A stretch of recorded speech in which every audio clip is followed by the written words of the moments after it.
నా పేరు మహమూద్ అలీ సుల్తానాబాది. గతంలో నేను ఒక అకాడమిషియన్గా, ఎడ్యుకేషనిస్ట్గా, జిల్లా అధికారిగా పనిచేశాను. నా సెకండ్ ఇన్నింగ్లో ఇప్పుడు నేను ఆమ్ ఆద్మీ స్పోక్స్ పర్సన్గా, తర్వాత హైకోర్టు అడ్వకేట్గా, ఒక ఇంగ్లీష్ రచయితగా నా పుస్తకాలు అమెజాన్ పైన ఉన్నాయి. ఇదే కాకుండా నా ఇంట్రెస్ట్ ఏంటిదంటే ఎక్కువగా పుస్తకాలు చదువుతుంటాను, రాస్తుంటాను. ఇది ఒక బ్రీఫ్ ఇంట్రడక్షన్గా చెప్పుకోవచ్చు. సార్, మీరు ఒక హైకోర్టు లాయర్గా సేవలు అందిస్తున్నారు ప్రజలకు. ఆమ్ ఆద్మీ పార్టీలో ఎందుకు సేవలు అనిపించింది సార్? ఈ పార్టీని ఎంచుకోవటానికి గల ముఖ్య కారణం ఏంటిదనంటే, భారతదేశంలో చాలా పార్టీలు ఉన్నాయి, కానీ పాజిటివ్ పాలిటిక్స్ పైన నిజాయితీ గల పార్టీ నాకు ఎందుకు ఆమ్ ఆద్మీ పార్టీ కనబడ్డది. దాని బ్యాక్గ్రౌండ్ ఏదున్నా కానీ మనము యాక్షన్ను చూస్తాము, కార్యాచరణ ఎలా ఉంది ఏంటిది. తక్కువ టైంలో ఢిల్లీలో, పంజాబ్లో తన అస్తిత్వాన్ని కాపాడుకొని ప్రభుత్వాలను ఏర్పరిచింది. కేవలము ఆనెస్టీ పైన, ట్రాన్స్పరెన్సీ పైన, జనానికి సేవలు అందించడానికి ఈ పార్టీ ఆవిర్భవించింది. కాబట్టి ఈ పార్టీ ముందు ముందు భవిష్యత్ తరాలకు అనుకూలంగా ఉంటుంది. భారతదేశం 4 పువ్వులు 6 కాయలుగా మనము ఫలాలను అందించాలంటే ఈ పార్టీకి ఆ సత్తా ఉంది అని చెప్పేసి నాకెందుకు నా మనసు అనిపించింది. ఆ మనసు ప్రకారము నేను దీంట్లో జాయిన్ అవ్వడం జరిగింది. సార్, నేటి కాలంలో తెలంగాణ రాష్ట్రం ఎన్నికలు జరగాలంటే డబ్బు, మద్యం, చిరుడు పంచాలి. అందుకు కేసీఆర్ కూడా సంసిద్ధంగా ఉన్నారు, కాంగ్రెస్ పార్టీ సంసిద్ధంగా ఉంది, బీజేపీ పార్టీ సంసిద్ధంగా ఉంది. మన ఆమ్ ఆద్మీ పార్టీ వాళ్ళు డబ్బులు పంచరు, మద్యాన్ని పంచరు, అధికారంలోకి వస్తామని మట్టికి చెబుతారు. అది ఎలా సాధ్యమవుద్ది సార్? మంచి ప్రశ్న వేశారు వెంకటరెడ్డి గారు. వాస్తవానికి ఈ రోజుల్లో మనం బై ఎలక్షన్స్ చూస్తున్నాము. హుజరాబాద్ బై ఎలక్షన్ కానివ్వండి, ఇంకా మిగతాది నల్గొండలో జరిగిన బై ఎలక్షన్ కానివ్వండి, అక్కడ 800 కోట్ల వరకు ఖర్చు పెట్టారని చెప్పేసి పత్రికలన్నీ రాశారు. ఇక్కడ ఇలాంటి సమయంలో మరి ఎలా ఎదుర్కొంటారు అనేది మీ ప్రశ్న. ఒక ప్రశ్న, ఢిల్లీలో ఇలాంటి ఎంతైతే వాతావరణం ఉందో దీనికన్నా ఇంక భిన్నంగా వాతావరణం కాదు, అక్కడ సేమ్ వాతావరణం ఉండే. పంజాబ్లో కూడా అదే రకంగా ఉండే. అక్కడ నిజాయితీతోటి, కరప్షన్ లేకుండా ఈ పార్టీ తనకు తాను ప్రూవ్ చేసుకున్నది. డబ్బు లేకుండా సామాన్యులతోటి ప్రభుత్వాన్ని ఏర్పరచవచ్చు అని చెప్పేసి ఒక ఎస్టాబ్లిష్ చేసి చూపిస్తున్నది. అదే కాకుండా ఇక్కడ ఫైనల్లీ ఓటర్ వేస్తేనే, ఓటేసేటప్పుడు ఏ డబ్బు పనిచేయదు, తన ఆలోచన మాత్రమే పనిచేస్తుంది. అదే కాకుండా ఓటర్ ఏం ఆలోచిస్తాడంటే, ఎంత డబ్బు తీసుకున్నా ఏం చేసినా కానీ మంచి ప్రభుత్వం రావాలి, ప్రభుత్వము అందరికీ మేలు చేయాలి అనే ఆలోచనతోటే ఓటేస్తాడు. ఎక్కడికి ఆ బ్యాలెట్ బాక్స్లోకి, ఆ బూత్లోకి వెళ్ళిన తర్వాత తన ఆలోచనని సరళి ఈ రకంగా ఉంటుంది. కాబట్టి మనిషిని ఒకవేళ మనం నచ్చ చెప్పితే, తనకు కావలసిన విధంగా నచ్చ చెప్పితే, అవేర్నెస్ క్రియేట్ చేస్తే తప్పనిసరిగా డబ్బులు లేకుండా ఎలక్షన్లను గెలవచ్చు. దానికి కావాల్సింది ముడి పదార్థము సమాజ సేవ. సమాజ సేవ ఇక్కడి యూత్కు, ఇక్కడి రైతులకు, ఇక్కడి విమెన్కు, ఇక్కడి ఓటర్లకు ఒకవేళ వాళ్లకు నచ్చిన విధంగా మనము పని చేయగలిగితే, సమాజ సేవ అందించగలిగితే తప్పనిసరిగా అనేక సార్లు ఇది నిరూపించబడ్డది. కాబట్టి డబ్బులు లేకుండా కూడా గెలవచ్చు అని చెప్పేసి ఆ 2 రాష్ట్రాలు కాకుండా అనేక రాష్ట్రాల్లో అనేక మంది ప్రూవ్ చేసి చూపించారు. అందుకొరకు ఆమ్ ఆద్మీ పార్టీ గెలుస్తుంది. ఈ ఉన్న ఏదైతే చెడు వాతావరణం ఉందో, డబ్బు వాతావరణము, మద్యం వాతావరణం ఉంది, దీన్ని రీప్లేస్ చేయగలుగుతుంది.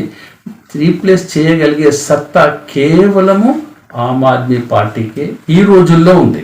ఇక ముందు ఏ రకంగా ఉంటుందో నాకు తెలియదు, కానీ ఇప్పుడు యాజ్ ఆన్ టుడే దీనికి ఆ సత్తా ఉంది. సార్, ఢిల్లీలో ఆమ్ ఆద్మీ పార్టీ 2 సార్లు ఈజీకేతం ఎగరేసింది. ఇటీవల పంజాబ్లో కూడా ఈజీకేతం ఎగరేసింది. 2 రాష్ట్రాలు అతి తక్కువ కాలంలోనే.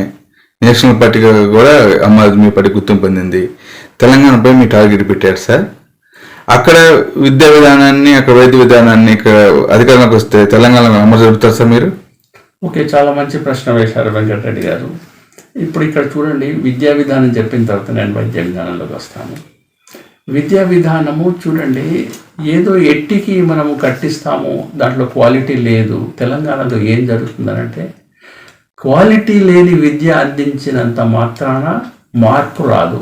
ఇది తెలంగాణలో జరిగే సంఘటన. ఉదాహరణ కొరకు మీరు దేనిని తీసుకోండి, మొన్నటి వరకు కాంట్రాక్ట్ సిస్టమ్ ఉండే. కాంట్రాక్ట్ సిస్టమ్ పాపం వాళ్ళకు వెట్టి చాకరీ చేశారు. చివరిలో ఇప్పుడు ఆ కోర్టు కేసులో ఉంది, రెగ్యులరైజ్ చేస్తారని చెప్తున్నారు. కొందరికి చేశారు కావచ్చు. అయితే ఇక్కడ క్వాలిటీ విద్య అని అంటే కరికులం, సిలబస్ ఏ రకంగా ఉండాలి, ఒక ఇండస్ట్రీకి అనుకూలంగా ఉండాలి.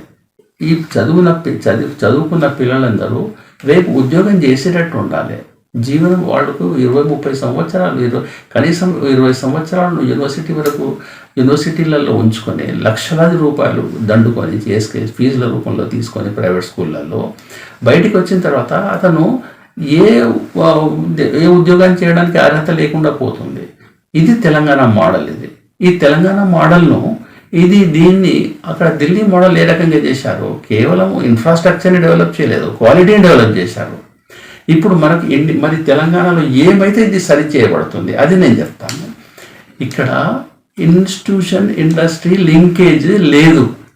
వాళ్ళిద్దరిని కూర్చుండబెట్టేసి మా ఇండస్ట్రీ అవసరాలు ఇవి, మీ ఇన్స్టిట్యూషన్లో ఇవన్నీ ఈ కరికులం పెట్టండి, ఈ రకంగా ప్రాక్టికల్స్ ఈ రకంగా నడపండి, ఈ రకంగా చేసి అనుసంధానం చేస్తే పరిశ్రమలకు, పాఠశాలలకు అంటే కళాశాలలకు అనుసంధానం చేస్తే తప్పనిసరిగా ఇక్కడ కూడా మార్పు వస్తుంది. అది కేవలం ఆమ్ ఆద్మీ పార్టీతోటే ఇది సాధ్యమవుతుంది. ఇంకా వేరే వాళ్ళతో సాధ్యం కాదు. మీరు అక్కడ బడ్జెట్లో 25% ఎడ్యుకేషన్ సెక్టర్కి ఇస్తున్నారు, ఇక్కడ ఎంత ఇస్తున్నారు, ఒక 6% ఇస్తున్నారు. 6%లో ఏమొస్తుంది, కేవలము జీతాలు మాత్రమే ఇవ్వగలుగుతారు. అంతకంటే ఎక్కువ క్వాలిటీ డెవలప్మెంట్ ఇక్కడ రాదు. రాకపోవడానికి గల కారణం తక్కువ బడ్జెట్ ఉండడం. రెండవది కమిట్మెంట్ లేదు.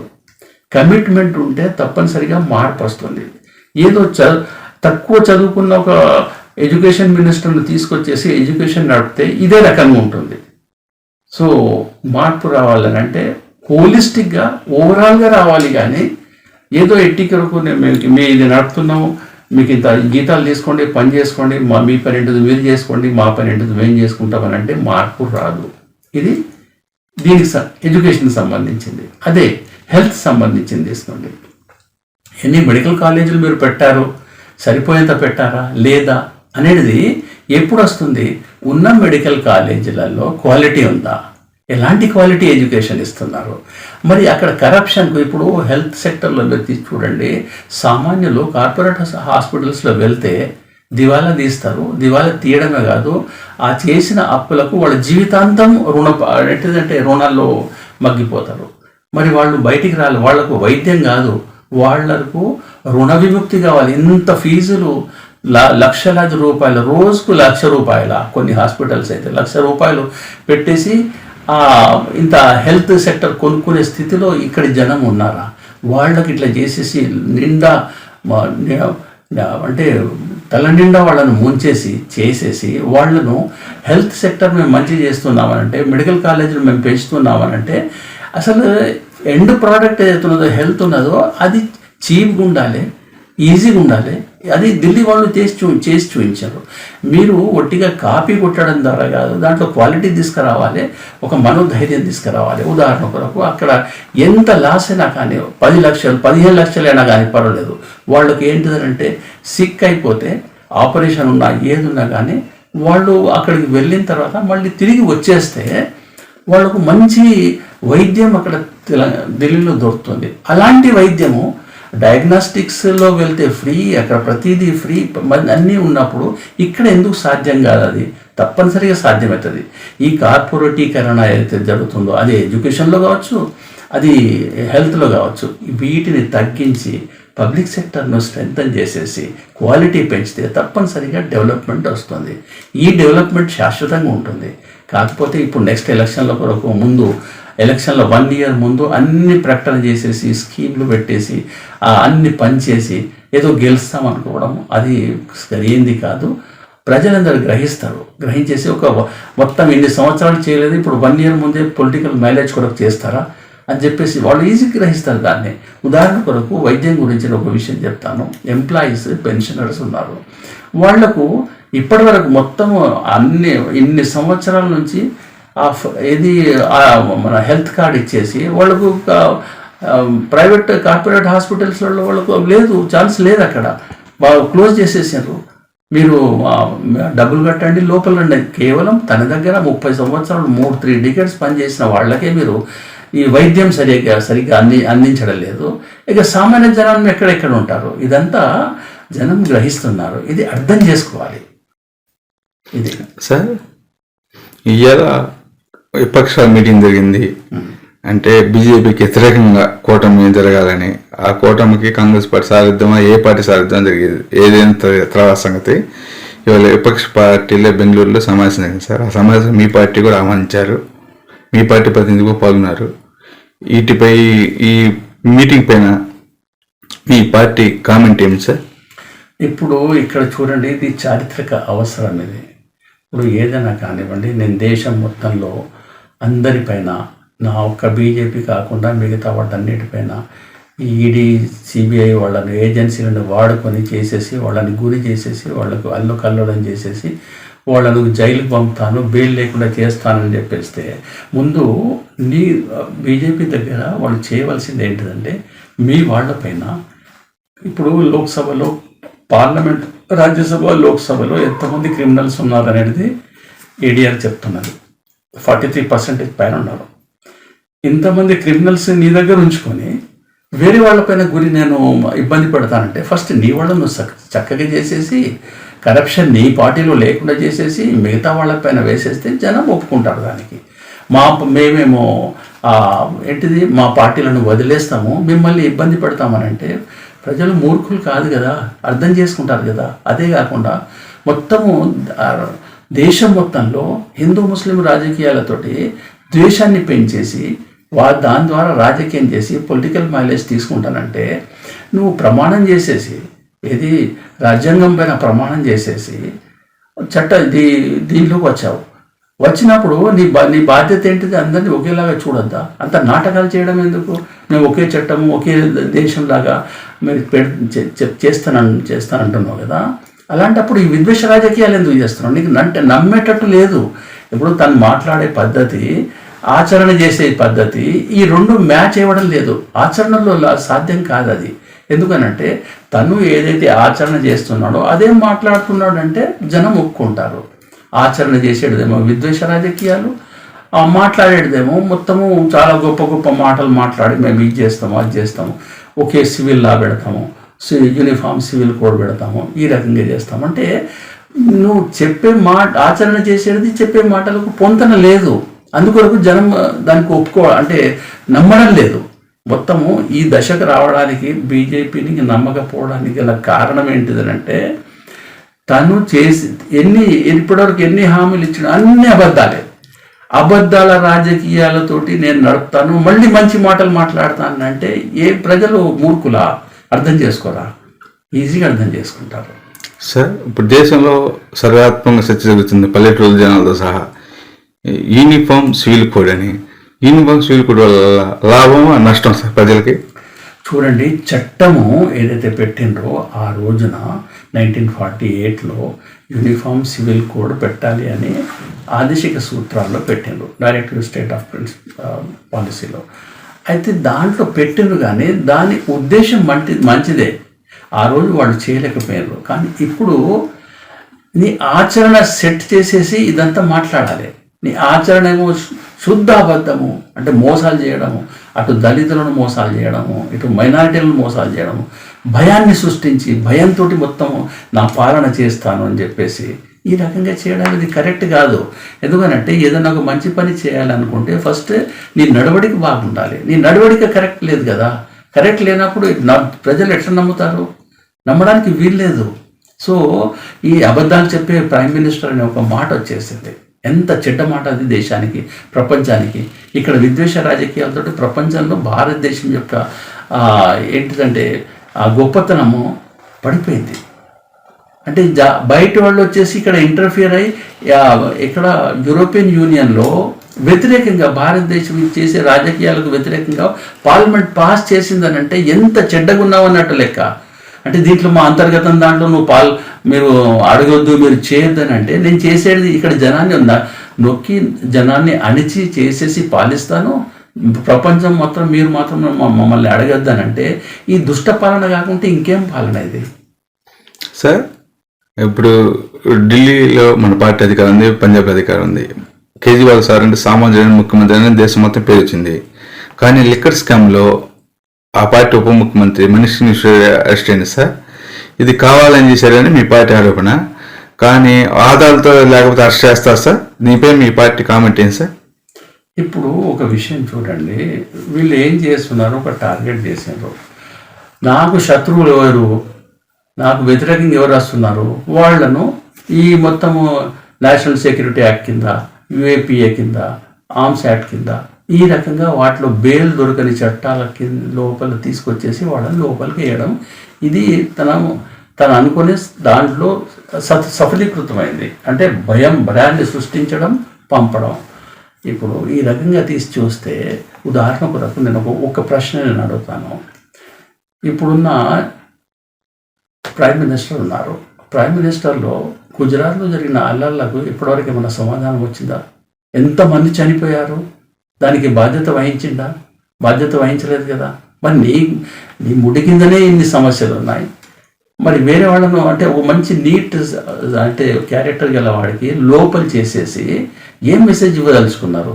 అదే హోమ్ మినిస్టర్ ఉన్నారు, ఒక మర్డర్ కేసులో ఇరిగిపోయి ఉన్నారు. అందరికీ దేశం మొత్తం తెలుసు అది. ఏదే కేసులో ఏం జరిగింది, పవర్లోకి వచ్చిన తర్వాత బయటకు వచ్చేసారు.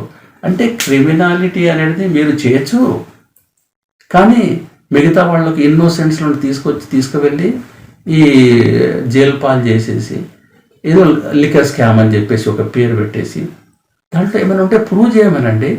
అంటే రాజకీయాలు ఇప్పుడు మొదలైనాయి కాబట్టి 1 yearలో ఎలక్షన్స్ ఉన్నాయి కాబట్టి 24లో ఎలక్షన్స్ ఉన్నాయి కాబట్టి పొలిటికల్ మైలేజ్ తీసుకోవాలని ఇదంతా చేయడమా? ఇదేం పద్ధతి ఇది? అంటే నువ్వు ఒకవేళ ఇది చేయాలనుకుంటే స్టార్టింగ్ నుంచి చేసి ఉంటే అప్పుడు ఫస్ట్ మీ పార్టీని సెట్ చేసుకోండి, క్రిమినాలిటీ లేకుండా చేసుకోండి, లోక్సభలో క్రిమినల్స్ లేకుండా చేయండి. ఆ రకంగా చేసేసి మిగతా వాళ్ళ వైపు వేళ్ళు చూపించండి. కానీ మిగతా వాళ్ళని ఇబ్బంది పెట్టడానికి జైలు పంపడం ఏంటిది? This is too much. So జనం ఎప్పటివరకు అణిచేస్తారు? కొంతకాలం వరకు అణిచేస్తారు. ఆ తర్వాత ఏం చేయగలుగుతారు మీరు? జనం గ్రహిస్తారు కదా. ఇప్పటివరకు 14 ప్రైమ్ మినిస్టర్లు వచ్చిపోయినారు. ఇతను కూడా పర్మనెంట్ కాదు కదా, నెక్స్ట్ ప్రైమ్ మినిస్టర్ వస్తాడు కదా. సో ఎవరు వస్తారనేది మనకు తెలియదు. జనం ఎవరిని కోరుకుంటే వాళ్ళు వస్తారు. అంతేగాని ఇన్నోసెంట్స్ను ఇట్లా ఇబ్బంది పెట్టి జైలు పాలు చేసేస్తే జనం అర్థం చేసుకోగలుగుతారు. ఆయన ఏమన్నా తప్పు చేసిండా? ఆయన మొత్తం సోదాలు చేసిండు, ఇంట్లో సోదాలు చేశారు, ఆఫీస్ను సోదాలు చేసిండ్రు, అన్ని ఎక్కడ నయా పైసా ఏం దొరకలేదు. దొరికినప్పుడు మరి ఎందుకు ఇబ్బంది పెట్టడము? అంటే బెయిల్ లేకుండా చేయడం, ముందే ఆ చట్టాన్ని బెయిల్ లేకుండా చేసే చట్టాలు తయారు చేశారు. ఇది కరెక్ట్ కాదు కదా. సార్ తెలంగాణలో మన పార్టీ అధికారం రావడానికి మీ భవిష్యత్ కార్యాచరణ ఎలా ఉండబోతుంది సార్? ఇక్కడ చూడండి, ఆమ్ ఆద్మీ పార్టీ గత 10 సంవత్సరాలు ఇక్కడ పనిచేస్తుంది. కాకపోతే ఈ మధ్యలో అది తను రీస్ట్రక్చర్ చేసుకుంటుంది.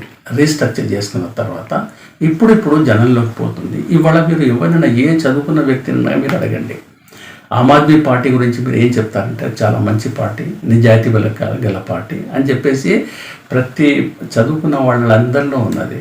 ఇవాళ కాకుండా రేపు తప్పనిసరిగా ఇది పవర్లోకి వస్తుంది. జనం దీన్ని తన నెట్టిన పెట్టుకొని దీన్ని లేపుతారు, తన భుజాల పైన మోస్తారు దీన్ని. కాకపోతే కొంచెం టైం పట్టవచ్చు.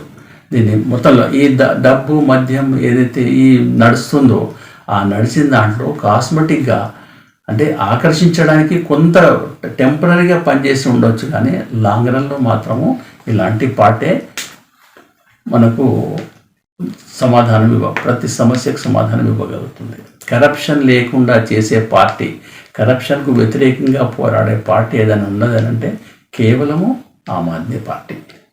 సార్ ఇటీవల కేజ్రీవాల్ సార్ ఆరోపణలు వచ్చింది, సామాన్యుడిని 100,000 కోట్లు పెట్టి నివాస ఊహం కట్టించుకున్నాడు ఇది సామాన్యుడు ఉండే గుహ లేకపోతే ధనికుడు ఉండే గుహ అనేది అన్ని పేపర్లు దాదాపు 500 కోట్లు పెట్టి నివాస గుహం కట్టించుకున్నారు అనేది కూడా పేపర్లో వచ్చింది సార్. ప్రతిపక్ష అధికార పక్షం వాళ్ళు బీజేపీ కూడా విమర్శించారు సార్. నిజమంటారు సార్ అది? ఇప్పుడు చూడండి, మనం కొన్ని ప్రాపర్టీస్ పర్సనల్ ఉంటాయి, కొన్ని ప్రాపర్టీస్ పబ్లిక్ ఉంటాయి. ఏ నివాసం అయితే ఏర్పరచుకున్నాడో తన సొంతం కాదు కదా, అది ప్రభుత్వానికి కదా. ప్రభుత్వ పైసలు ప్రభుత్వానికి, తను ఇవాళ ఉంటారు రేపు ఉండరు, అది తను పోయేటప్పుడు తీసుకపోడు కదా. ఎవరిచ్చినా కానీ హెడ్ ఆఫ్ ద ఇన్స్టిట్యూషన్ కొంచెం మంచిగా ఉండాలి. ఇప్పుడు ఉదాహరణ కొరకు తెలంగాణలో సెక్రటేరియట్ కూల్చేసి పెద్ద మంచి సెక్రటేరియట్ కట్టిండు. మంచి సెక్రటేరియట్ అంటే జనం ఏమంటున్నారు, సెక్రటేరియట్ మంచిగా కట్టిండు, అదొక టూరిస్ట్ అట్రాక్షన్ అయిపోయింది, అది మంచిదే అని చెప్తున్నారు. కానీ దాని ఇఫెక్ట్ చూడాలి. ఇప్పుడు అలగేషన్ పెట్టడం పెద్ద విషయం కాదు, దాని యూజ్ ఎట్లా ఉంటుంది, ఎవరు యూజ్ చేస్తారు, అది మిస్యూజ్ కాదు, అది యూసేజ్. ఎవరు వచ్చినా కానీ దాంట్లో ఉంటారు. సార్ ఇప్పుడు తెలంగాణలో కేసీఆర్ పాలన పైన మీ అభిప్రాయం సార్? కేసీఆర్ ఏంటిదనంటే కరప్షన్ లేకుండా చేస్తే ఓకే, ఏ పార్టీ అయినా కానీ మా ముఖ్య ఉద్దేశము కరప్షన్ లేకుండా పాలన చేయాలి. కరప్షన్తో పాటు మేము పాలన చేస్తామంటే దానికి జనం ఒప్పుకోరు, టెంపరీగా ఒప్పుకుంటారు, కానీ అది కరెక్ట్గా పద్ధతి కాదు అది. సార్ మీరు రేపు దేశ స్థాయిలో బీఆర్ఎస్ పార్టీతో కలిసి వెళ్తారా?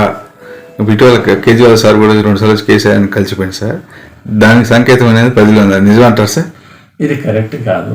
ఏ పార్టీ అయినా కానీ స్వతంత్రంగా తన కాళ్ళపైన తను నిలబడి నడుస్తుంటుంది. మా ఆమ్ ఆద్మీ పార్టీ కూడా అంతే. అంటే ఇవాళ ఆమ్ ఆద్మీ పార్టీ ఏదైతున్నదో ఆ పార్టీ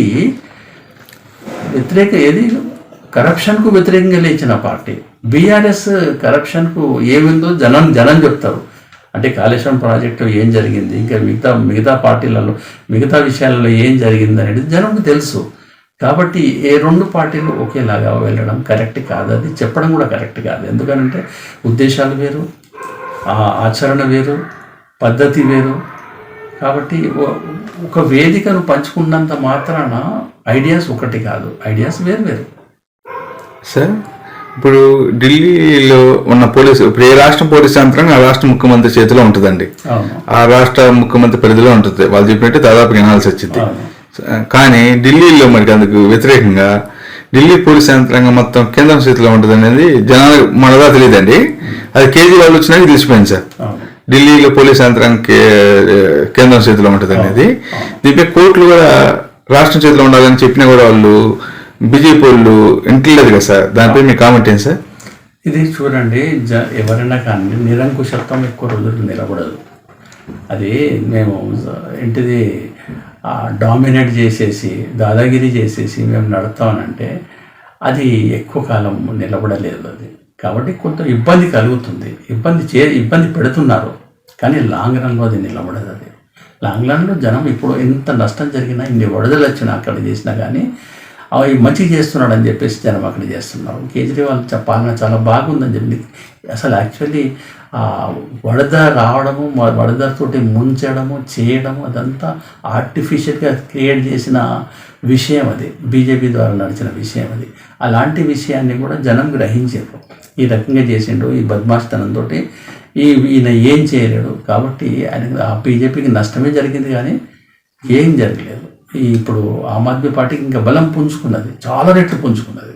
సార్ ఢిల్లీలో వార్తలపైన రాజకీయం చేస్తున్నారు సార్, అది ప్రకృతి వైపరీత్యమైన జనంలో భావిస్తున్నారు, కానీ వీటిపైన మీ పార్టీ ఎలా స్పందిస్తుంది సార్? ఇప్పుడు ఒకటి చూడండి, ఏదైనా కానీ ఢిల్లీ ఎక్కడుంది, ఆ యమున ఎక్కడుంది, అక్కడ నుంచి ఫ్లడ్ గేట్ అక్కడ ఎందుకు ఇటువైపు వదిలేదు, ఉత్తరప్రదేశ్ వైపు ఎందుకు వదలలేదు అనే ప్రశ్న అందరికీ తెలుస్తుంది. కాబట్టి ఆ యమున అంటే ఉత్తరప్రదేశ్ వైపు వెళ్ళి సమానంగా వదిలితే ఇదంతా రాకపోతుండే కదా, తప్పేపడది, అది కరెక్ట్ లేదు వాళ్ళది.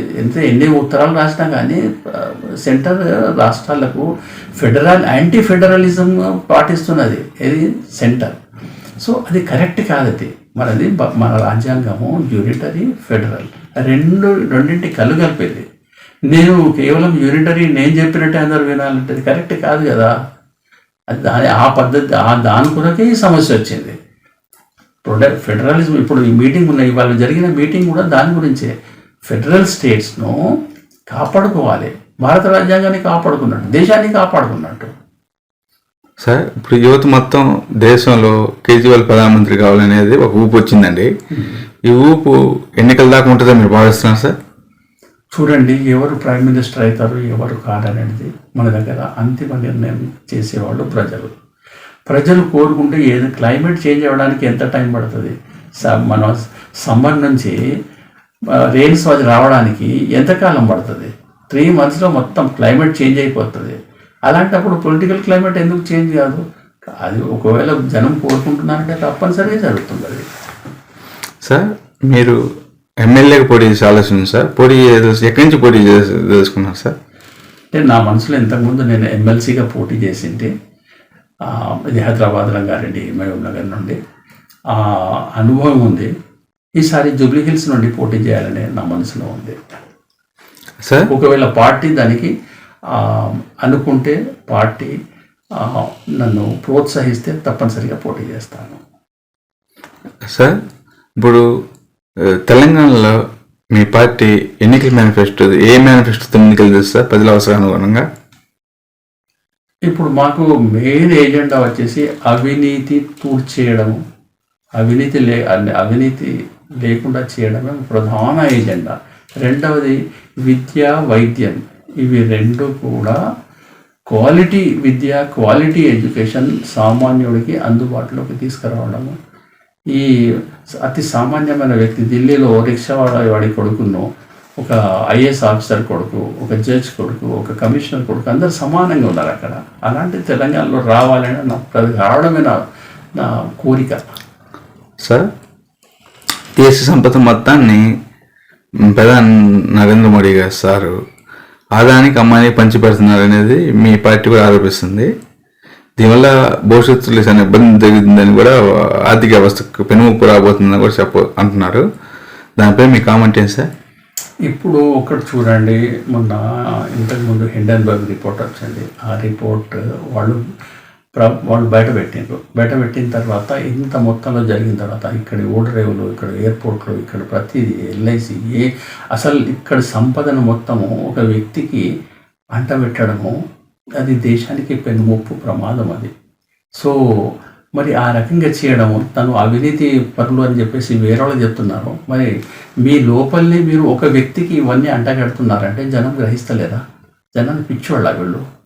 అంటే మీరు మొత్తం సంపదను ఒక వ్యక్తి చేతిలో పెట్టేసి దీన్ని కింగ్షిప్ తీసుకువెళ్ళలేదు. అంటే ఇది మొత్తం ప్రజాస్వామ్యం నుంచి తీసేసి మీరు ఒకే వ్యక్తి రాజు కావాలని కోరుకుంటున్నారా? ఇప్పుడు మొత్తం ఎమ్మెల్యేలను మీరు కొంటున్నారు, హార్స్ ట్రేడింగ్ చేసేసి రాజ్యాంగానికి వ్యతిరేకంగా చేస్తున్నారు. అంటే రాజ్యాంగాన్ని ఎవరు ఉల్లంఘిస్తున్నారు? ప్రధానమంత్రి ఉల్లంఘిస్తున్నారు, తన అనుచరులే ఉల్లంఘిస్తున్నారు. అంటే మొత్తం జనమేమో, సామాన్యులేమో రాజ్యాంగానికి గౌరవిస్తే తనేమో రాజ్యాంగ విలువలకు తూట్లు పొడుస్తూ చేసేసి వ్యతిరేకంగా పనిచేస్తున్నాడు కదా, తప్పు కదా అది. అయితే ఒకవైపు ఏమో హార్స్ ట్రేడింగ్ చేసేసి ఎమ్మెల్యే కొనుగోలు చేయడము, రెండో వైపు ఈ మొత్తం దేశ సంపద ఒకరి చేతిలో పెట్టడము, దేనికి సంకేతం ఇది? అంటే ఏం చెప్పదలుచుకున్నారు? మేము ఈ రకంగా పాలిస్తాం కాబట్టి మాకు ఓట్లు వేయండి అని చెప్తున్నారా? మేము ఇదే రకంగా చేస్తాం, మేము అంటే విద్వేష రాజకీయాలు చేస్తాము, ఈ మొత్తము మొత్తం ఒకరి చేతిలో పెట్టేసి దేశ సంపదను మొత్తం మేము నడుపుతాము. ఇది ఏం చెప్పదలుచుకున్నారు? జనానికి పిచ్చోళ్ళ వీళ్ళు. కాబట్టి దీన్ని జనం గ్రహిస్తున్నారు. సార్ కేంద్రం మాట వినపోతే మోడీ, అమిత్ షా సిబిఐని, ఈడీని పెంపుడు కుక్కలుగా వాళ్ళ మీదకి వదులుతున్నాయి అనేది జనాలు అందరూ తెలిసిపోయింది సార్. వీటి వల్ల వాళ్ళకి భవిష్యత్తులో లాభకరంగా ఇబ్బందులు చాలా ఉన్నాయని మీరు భావిస్తున్నారు సార్? వాళ్ళు ఊడిపోయిన తర్వాత చూడండి ఎన్ని ఇబ్బందులు వస్తాయో. మొత్తం మన దగ్గర సుప్రీం ఎవరు? Law of the land, rule of law is మనది సుప్రీం. చట్టమే మనకు అంతిమ మొత్తం గొప్పతనం మొత్తం చట్టంలోనే ఉంది. కాబట్టి చట్టం తన పని చేసుకుంటూ వెళ్తుంది. ఎవరున్నా కానీ, ఎన్ని తప్పులు చేసినా కానీ, మీరు పవర్లో ఉన్నప్పుడు తన మీద ఉన్న కేసులు మీరు దాచిపెట్టవచ్చు, దాన్ని అణిచిపెట్టవచ్చు. కానీ ఒకసారి పవర్లో నుంచి మీరు బయటికి వచ్చేసిందానంటే ఇక చట్టం తన పని చేసుకుంటూ వెళ్తుంటుంది. కాబట్టి ఇక ఎన్ని ఇబ్బందులు వస్తాయో అది అప్పుడు జనం చూస్తారు. సార్ మీరు ఎమ్మెల్యే ప్రజల వద్దకు ఎలా వెళ్తారు సార్? మీ భవిష్యత్తు కార్యాచరణ ఉండబోతుంది ఈ 3 నెలలు. ఒకవేళ మా పార్టీ ఎలక్షన్లకు వచ్చేస్తే చెప్తున్నాను కదా, క్లైమేట్ చేంజ్ అవ్వడానికి, వాతావరణంలో మార్పు రావడానికి పెద్ద టైం పట్టదు. నాకు ఒకవేళ మా సెంట్రల్ పైనుంచి సోమనాథ్ గారు లేదా కేజ్రీవాల్ గారు వాళ్ళు అనుమతిస్తే ఇక్కడ వాళ్ళు ఎలక్షన్లోకి వెళ్తారు. వాళ్ళ అనుమతి ప్రకారం ఇక్కడ తక్కువ టైంలో మేము ఏం చెప్పదలుచుకున్నామో అది చేసి చూపిస్తాము. ఎందుకనంటే మేము నమ్ముకున్నది డబ్బు, మద్యం కాదు, అవినీతి కాదు. మేము నమ్ముకున్నది ప్రజల సహకారము, ప్రజలతో కలిసి పనిచేయడము, వాళ్లకు సమాజ సేవ చేయడం. ఉదాహరణ కొరకు నేను గత 4 సంవత్సరాలుగా ఫ్రీగా అన్ఎంప్లాయిడ్ యూత్కు ఈ టెక్నికల్ ట్రైనింగ్ ఇస్తున్నాను ఫ్రీగా. అంటే ప్రతి నెల ఒక నా పెన్షన్లోకి వెళ్ళి 30,000 to 40,000 రూపీస్ ఖర్చు పెట్టేసి 4 సంవత్సరాల నుండి కంటిన్యూస్గా చేస్తున్నాను. కాబట్టి అది జనం గ్రహిస్తున్నారు. అది వాళ్ళు ఎంత సేవ చేస్తున్నారనేది జనానికి తెలుసు. కాబట్టి అది వెళ్ళడానికి నాటకం కాదు, వాస్తవం కదా. లాభపడే వాళ్ళు అక్కడ 100 మంది ఉన్నారు కదా. కాబట్టి వాళ్ళందరూ బ్యాండ్ వాగన్గా మారిపోతారు వాళ్ళు. కాబట్టి ఇక్కడ ఏంటిదనంటే వ్యక్తి మంచిగా ఉంటే జనం తప్పనిసరిగా ఇష్టపడతారు. వ్యక్తి మంచి లేకుండా మద్యం ఈ దీంతో మీరు పాలించాలనుకుంటే, డబ్బుతోటి పాలించాలనుకుంటే అది ఎక్కువ కాలం నిలబడదు. జనం గ్రహిస్తుంటారు దాన్ని. Okay sir, thank you sir.